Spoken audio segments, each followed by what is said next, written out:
Sementara itu, Ketua DPRD Kota Batu Asmadi SP dengan didampingi Wakil Ketua DPRD menerima perwakilan warga Desa Bumi Aji dan berdialog untuk mencarikan solusi atas keluhan warga Desa Bumi Aji yang dilanda banjir setiap tahun akibat meluapnya Kali Paron. Dewan bersama pemerintah Kota Batu dan instansi terkait lainnya berkomitmen mencari solusi terbaik untuk penanganan masalah banjir Kali Paron. Dewan Perwakilan Rakyat Kota Batu menerima para pendemo dengan mempersilahkan 20 perwakilan warga untuk menyampaikan keluhan dan berdialog dengan jajaran DPRD, pemerintah, dan unsur terkait lainnya.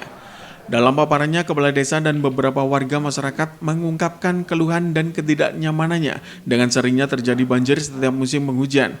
Kejadian banjir ini sangat mengganggu aktivitas warga masyarakat dan juga tidak jarang merusak lahan pertanian beserta tanaman yang ikut hilang, terbawa arus dan petani mengalami kerugian. Sementara itu, Kepala Dinas PUPR Kota Batu menjelaskan, pihak PUPR sudah sering melakukan upaya antisipasi dengan normalisasi Kali Paron dan membuat sudetan agar aliran air bisa lebih lancar.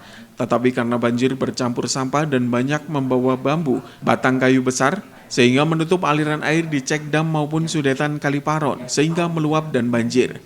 Pihak DPRD Kota Batu melalui Ketua DPRD dan Wakil Ketua DPRD juga menjelaskan, kondisi sebagian hulu yang masih ada sisa sampah kayu akibat kebakaran hutan sehingga menimbulkan bendungan dan rawan banjir ketika hujan deras turun. DPRD berkomitmen dan konsen terhadap pemeliharaan dan kelestarian hutan, serta para wakil rakyat memahami kondisi psikologis warga Desa Bumi Aji yang sering dilanda banjir tahunan ini. Saya kira itu tuntutan wajar ya, yang kejadian setiap tahun nggak terulang kembali. Tadi alhamdulillah selama ini warga masyarakat menyampaikan kepada wakil rakyatnya yang notabene keluhannya seperti apa yang harus ada tindak lanjut. Sehingga tadi ada komunikasi dua arah yang baik. Saya kira ini semuanya ada tendensi untuk kepentingan yang lain. Kepentingan cuma satu, yaitu kepentingan apa? Menangani banjir biar warga masyarakat itu nggak tertimpa banjir lah, kayaknya seperti itu. Nah, solusinya seperti apa? Penganggaran seperti apa? Jadi sudah tersampaikan. Bahkan nyebut nilai nominal 3,3 lah.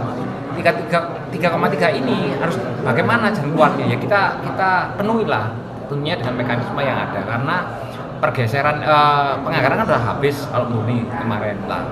Bisanya hanya satu kesempatan, yaitu di BTT. Nah, nanti kita minta tolong dengan penganggaran ini kita ambilkan dari BTT itu. Tentunya harus saling membantu lah, tidak bisa kayak iso kayak gini. Paling enggak kita harus saling mengerti lah secara psikologi perasaan warga masyarakat yang ada di sepanjang aliran sungai. Dari hasil pertemuan, DPRD Kota Batu menyampaikan beberapa rekomendasi, diantaranya identifikasi penyebab banjir, sangat penting antisipasi banjir, segera ada pertemuan semua stakeholder, pemerintah, DPRD, warga yang memanfaatkan lahan untuk pertanian di sekitar hutan, sehingga ada rekomendasi yang lebih konkret untuk mengatasi dan mencegah terjadinya banjir kembali. Ini harus menjadi komitmen kita semuanya ya, pemerintahan Kota Batu, untuk sungguh-sungguh mengidentifikasi dari penyebab banjir itu sendiri. Jadi tadi kami sampaikan bahwa hari ini kita rekomendasikan yang pertama adalah mengidentifikasi penyebab banjir.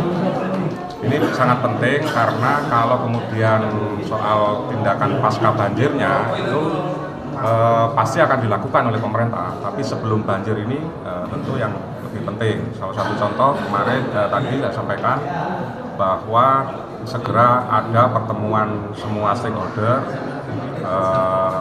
pemerintah, DPRD, kemudian masyarakat melalui kepala desa, teman-teman walhi, juga para pelaku ekonomi atau pertanian yang memanfaatkan hutan. Ini penting, harus kita sampaikan secara menyeluruh kepada mereka semuanya, sehingga nanti akan melahirkan sebuah rekomendasi yang lebih konkret begitu. Tidak, ini sudah nggak saatnya kita hanya membuat narasi-narasi, tapi harus konkret yang harus dilakukan oleh pemerintah. Iwan Ikmawan melaporkan.